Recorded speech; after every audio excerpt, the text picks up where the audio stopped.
T-Dog, J-Boy, and me, I'm Lugs. Our pride and joy is pumping our mugs. Be careful, kids, it could get rough. We're flipping our lids on sports and other stuff.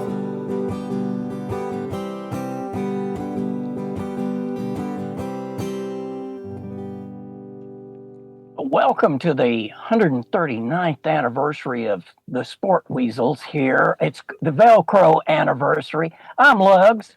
I'm J-Boy. And I'm T-Dog. Yes, sir. We're here for you. Did you guys know this? We're here for everybody 24/7, 362. 362 because we always take 3 days off to celebrate Lugs' birthday. All right. Kaboom, boom, boom. Yeah. Okay, college football week 1 is in the books. Surprises, disappointments, losers, winners. We got you covered. NFL week 1 is thundering down the track. Who do we like and who do we don't? Who do we don't? Who we don't? We'll talk about that. Lugs, T-Dog, good to see you boys. It's an exciting time. Football is here. Let's start with college. Surprises and disappointments. Lugs, where do you want to start? Wow. Well, surprisingly good game, I would say. Florida State, LSU. Obviously, Florida State has gotten a little bit of its swagger back from whatever the Bobby Bowden days. Yeah. Naders at that, the Nader, the Nadir, whatever Ralph that Nader? it was. Yeah.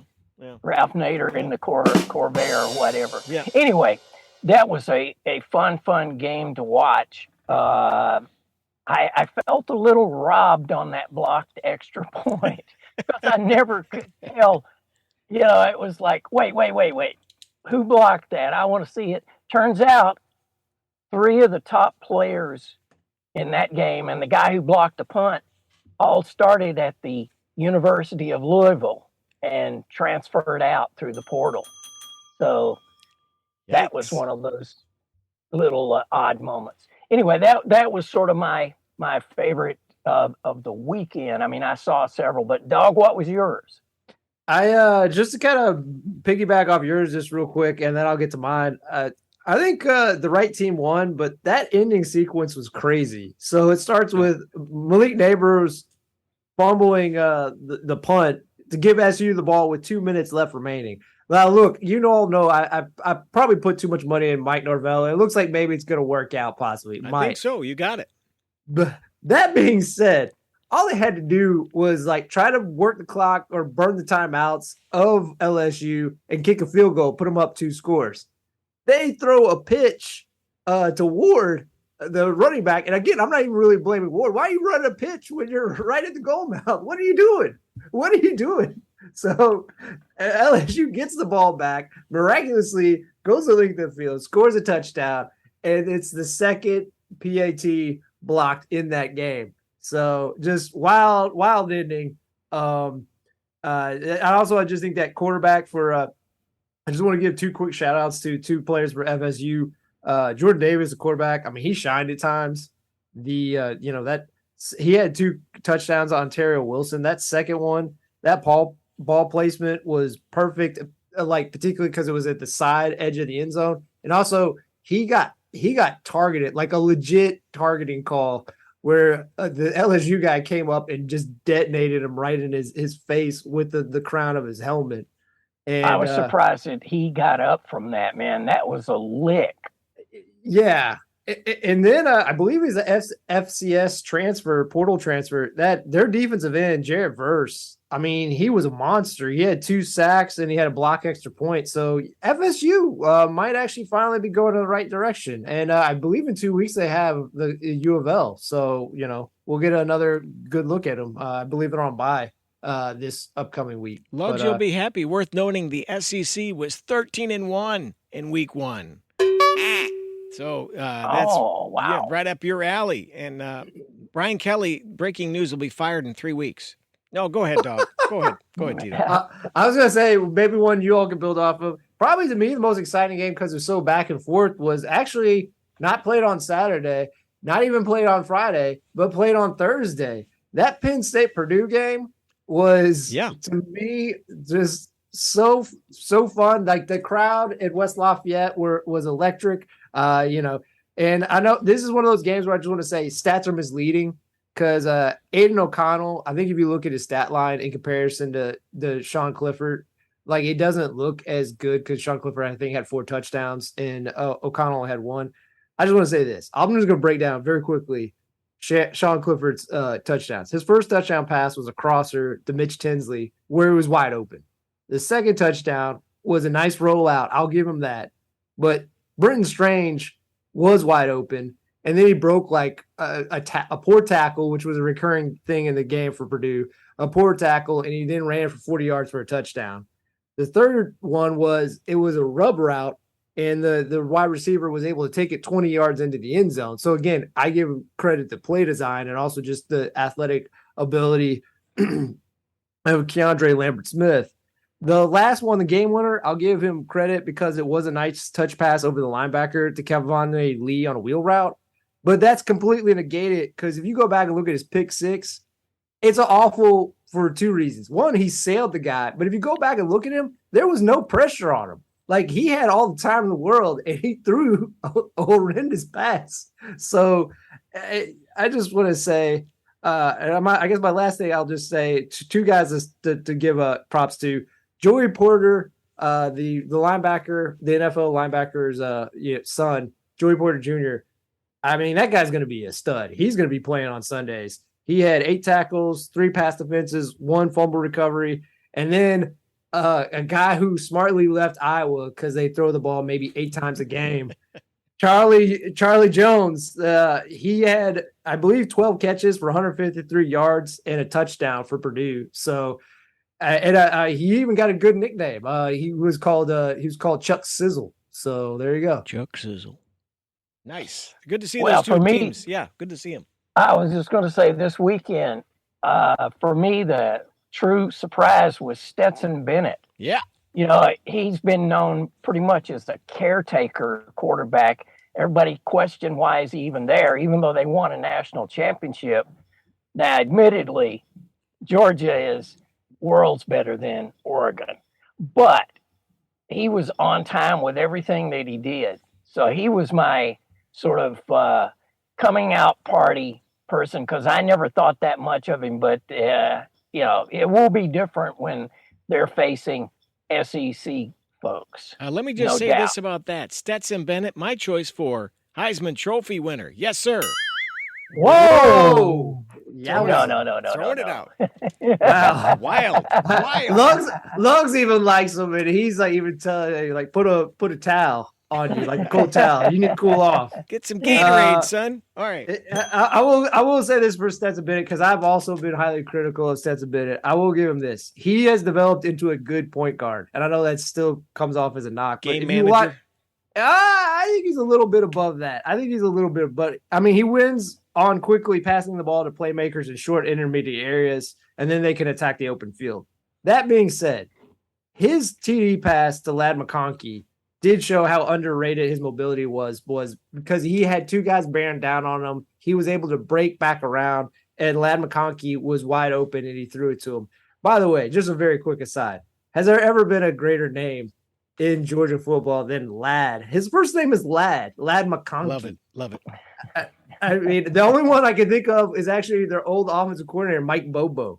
But I will say this about, even though we're giving praise to Stetson Bennett, I will say he does not have a future in broadcasting. I don't know if you watched after the game. Did not.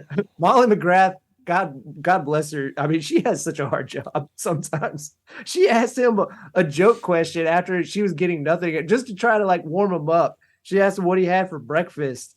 And he kind of stuttered and then he said, "We practiced well. We had a plan. We executed." Like, all right, this kid. We came to play. Cliches are his friend. Yeah, Must be. pretty much. Oh my goodness. I guess my last thing I'll say about this game, that's obviously Georgia has been at this level for a while, but just to reiterate, Georgia lost 15 players in the NFL draft, but they scored a touchdown on their first 7 drives. So, and again, Oregon, I know it's crazy to say after this game, Oregon's probably going to be competing for the Pac-12 title. So they're not that bad. It just shows you once you get past those top 5 teams, there is a huge drop. So, All right, my other candidate for Heisman Trophy, are you ready? Connor Baselick, Indiana. That 2-minute drive at the end of the game. That was big for the Hoosiers to win that one, right? Am I wrong? T-Dog, you were there in person, in the flesh. I was there. It was great because when I got there, it started to fill out during the game, but still, I'll be honest, the crowd attendance was a little disappointing, considering I know it was a rough year last year, but yes, Connor Bazelak, the gift from Mizzou, came in. He passed for 70 yards on that last drive to set up Sean Shivers' game-winning touchdown with 23 seconds to go, to give IU its first Big Ten win since 2020, because they went 2-10 last year. How about that? And best name of football number 2, Sean Shivers. Yes, sir. Like that one. And it was really kind of on his shoulders because he had to throw for 330 yards in a game where just they were not going to get any yards running probably anyway. But Illinois was playing like a bear front, so they were not going to get anywhere against essentially 5 down linemen. But I will say this just real quickly. He is my winner.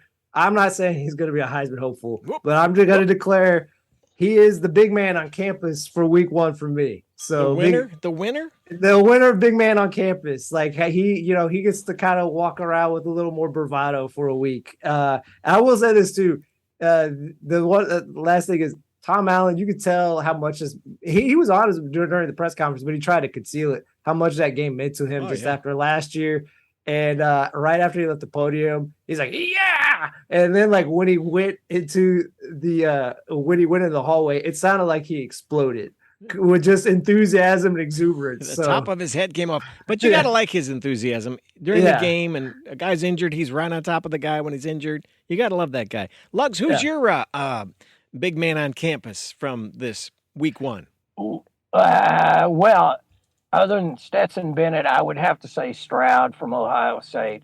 I think Stroud by far is your Heisman Trophy winner. It's his to lose. Bryce at Alabama, they play nobody until they get into the meat of the SEC schedule. That game was just, it was nasty. I mean, we all 3 of us could have run touchdowns in that game. Be careful. I mean, there were holes as wide as the field. You didn't even have to juke anybody. You just kind of said, "Hey, how y'all doing?" and then gone. So, but that's right now. Stroud is your guy. I mean, he's head and shoulders from what I saw above. And Notre Dame didn't play that badly. They just, Ohio State just, my goodness. It may be theirs to lose. Crazy amount of talent, man. That's just crazy amount of talent. Well, my big man on campus this week is Malik Cunningham. Hello, you guys there? Are you there? Yeah. Just kidding. I was going to say. That kind of went the wrong way. Man. That was a bad game. But no, I'm going to go with T-Dog on that one. Baselick is my guy. Just to see IU and to win and the 2-minute drive, you go. Yeah, how about take the next. We got so many things to talk about. What's next? I was just going to go back to what Lugs was talking about on that Notre Dame-Ohio State game. Even though they lost, I think it's an encouraging sign for Marcus Freeman that they were able to hang with them for a half, go into it with a lead. But just the talent disparity is what creeped up in the second half. The Irish only had 20 offensive snaps to the Buckeyes 41. And kind of like, I do agree with Lugs, even though his stat line wasn't overwhelming, I think CJ Stroud did show you why he should still be a front runner, even though, like I said, it's one of those games where his numbers, while they're not great, he lost his best receiver, Jackson Smith Njigba, early, and he was playing against a good defense. And but his first touchdown was a great strike to the outside the numbers to Ibuka and allowed him to catch the ball quickly so that he could gather himself and weave through the traffic. And his second one was a great pre-snap recognition of a safety blitz where he hit Xavier Johnson on a skinny post. So, and the other good thing for them is I think